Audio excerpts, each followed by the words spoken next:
Shalom, Horas, selamat pagi Amanginang, salam sejahtera untuk kita semua. Hari ini kita akan mendengarkan firman Tuhan. Tetapi sebelum kita mendengarkannya, marilah kita berdoa terlebih dahulu, memohon tuntunan dan pengajaran daripada Roh Kudus, agar hati dan pikiran kita terarah kepada firman-Nya. Untuk itu mari kita bersatu di dalam doa, kita berdoa. Terima kasih Tuhan untuk segala cinta kasih-Mu yang luar biasa mengalir di tengah-tengah kehidupan kami. Kami merasakan kesehatan dan sukacita yang daripada Tuhan. Itu hanya karena anugerah daripada Tuhan, dan bukan karena kekuatan dan pikiran kami sendiri. Dan sebentar Tuhan, kami akan mendengarkan firman-Mu yang menjadi sukacita bagi rohani kami. Biarlah Tuhan, Roh Kudus-Mu yang hadir di tengah-tengah kami, mengajari kami untuk memahami firman-Mu. Kami paham apa yang hendak ingin firman-Mu sampaikan kepada kami dan boleh untuk kami lakukan di tengah-tengah kehidupan kami. Oleh sebab itu Tuhan, mampukan kami untuk mendengarkan firman-Mu. Terimalah doa permohonan kami. Di dalam nama anak-Mu Tuhan Yesus Kristus kami berdoa dan mengucap syukur. Amin. Amanginang, saudara-saudari yang dikasihi oleh Tuhan kita Yesus Kristus, firman Tuhan hari ini di hari Sabtu 27 Juni yang menyapa kita, itu tertulis pada kitab Habakuk pasal 2 ayat 4. Saya bacakan dalam dua versi bahasa, Batak dan Indonesia. Songonon mahatani debata. Idama natealdo ibana. Dang tigor rohana di bagasan. Alayang ko sa halak partigori mangoludo. Pinahin ni parsihohot na marhapor siyaon. Di hati Indonesia didok songonon. Sesungguhnya orang yang membusungkan dada tidak lurus hatinya. Tetapi orang yang benar itu akan hidup oleh percayanya. Demikian firman Tuhan, Amanginang.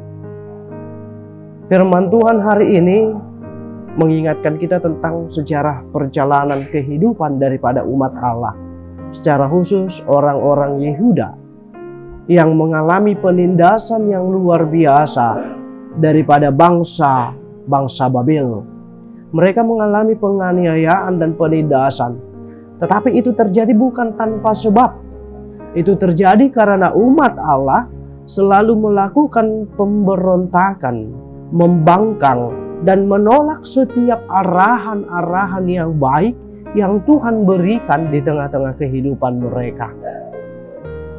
Tuhan seolah membiarkan mereka mengalami penindasan itu dan seolah menutup mata atas kejadian yang terjadi di tengah-tengah kehidupan orang Yehuda.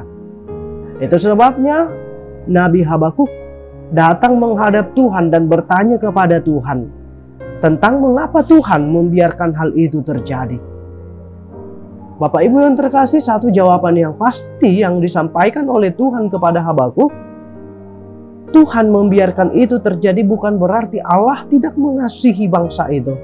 Justru ketika bangsa itu mengalami penindasan, disitulah Tuhan ingin mengingatkan, disitulah Tuhan ingin mengarahkan bangsa itu bahwa begitulah jadinya, begitulah adanya ketika kehidupan manusia itu jauh daripada Tuhan. Ketika kehidupan manusia itu selalu memberontak atas apa yang ingin Tuhan sampaikan kepadanya.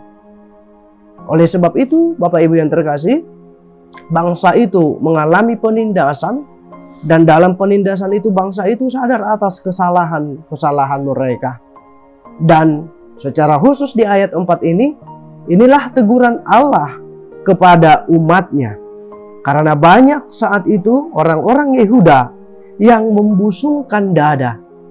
Membusungkan dada ini merupakan lambang daripada pemberontakan, lambang daripada pengkhianatan, lambang daripada ketidaksetiaan dan ketidaklurusan hati untuk mengarah dan fokus kepada Allah melalui firman dan perintah yang telah Ia tetapkan di tengah-tengah bangsa itu. Oleh sebab itu Bapak Ibu, maka bangsa Yehuda, orang-orang Yehuda pada akhirnya mengalami penindasan, dan penindasan itulah yang pada akhirnya menyadarkan mereka bahwa mereka telah berpaling daripada kasih Allah yang seharusnya mengarahkan mereka kepada kehidupan. Tetapi mereka malah memilih penderitaan akibat tingkah dan laku yang mereka pilih sendiri. Oleh sebab itu Bapak Ibu yang terkasih, membusungkan dada. Di sini mengarah kepada angkuh dan sombong. Angkuh dan sombong. Ketika kita mengingat realitas sosial, orang-orang yang angkuh dan sombong itu akan selalu dihindari oleh sesamanya manusia. Demikian Allah. Allah juga sangat membenci orang-orang yang angkuh dan sombong. Orang-orang yang selalu mengandalkan apa yang ia miliki, baik itu harta, kekuasaan, jabatan, pikiran, dan kemampuan daripada dirinya sendiri yang tidak membutuhkan orang lain. Oleh sebab itu, Allah membiarkan mereka melakukan pekerjaan-pekerjaan dengan kesombongan mereka, yang pada akhirnya kesombongan mereka lah yang membawa mereka ke dalam penderitaan dan penindasan oleh bangsa lain.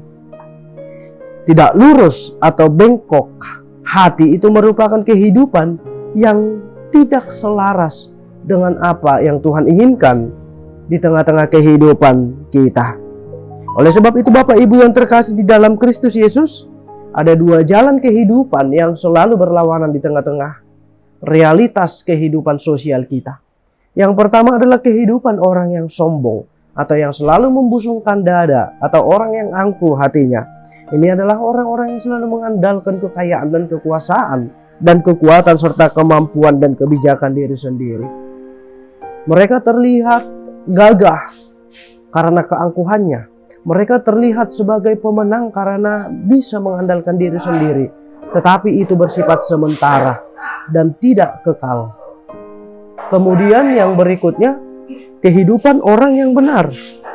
Kehidupan orang yang benar inilah yang menjadi lawan daripada kehidupan orang yang sombong.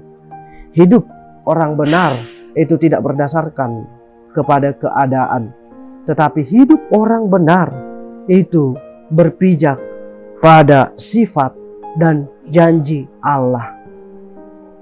Walaupun sulit, tetapi tetap bertahan karena dasarnya kokoh.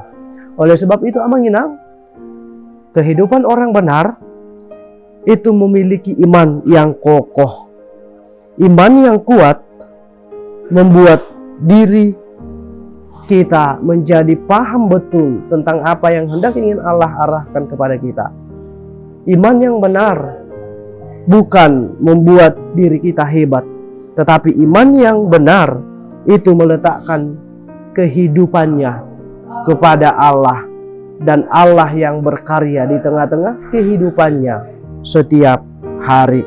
Maka ayat ini menjadi dasar teologi keselamatan yang dikutip daripada kitab Roma pasal 1 ayat 17 dan Galatia 3 ayat 11 serta kitab Ibrani 10 ayat 38 yang menegaskan bahwa pembenaran dan hidup kekal datang lewat iman, bukan perbuatan manusia dan bukan karena hukum semata. Tuhan memberkati kita. Amin. Kita berdoa. Terima kasih Tuhan untuk firman-Mu yang boleh kami dengar. Kau mengajari kami tentang kehidupan umat-Mu bangsa Israel, orang-orang Yehuda yang hidup dalam kesombongan dan keangkuhan hati. Engkau mengingatkan kami dan menegur kami melalui firman ini, agar kami tidak mengikuti hal-hal yang salah, hal-hal yang tidak layak untuk dicontohkan di tengah-tengah kehidupan tentang keangkuhan dan kesombongan. Karena kehidupan orang sombong itu adalah kehidupan yang menunjukkan bahwa mereka tidak memiliki kesetiaan yang kuat kepada Engkau. Tetapi Tuhan, ajarilah kami dengan hikmat daripada Roh Kudus-Mu, supaya kami hidup sebagai orang yang percaya, yang akan Engkau pakai melalui tindakan-tindakan kecil kehidupan kami. Ajari kami sebagai orang benar yang hidup karena percayanya. Kami percaya Tuhan, Roh Kudus-Mu bekerja di hati dan pikiran kami yang memampukan kami untuk melakukan setiap kebenaran firman-Mu. Berkati setiap jemaat-Mu ya Tuhan, mulai yang kecil sekolah minggu sampai yang tua lansia.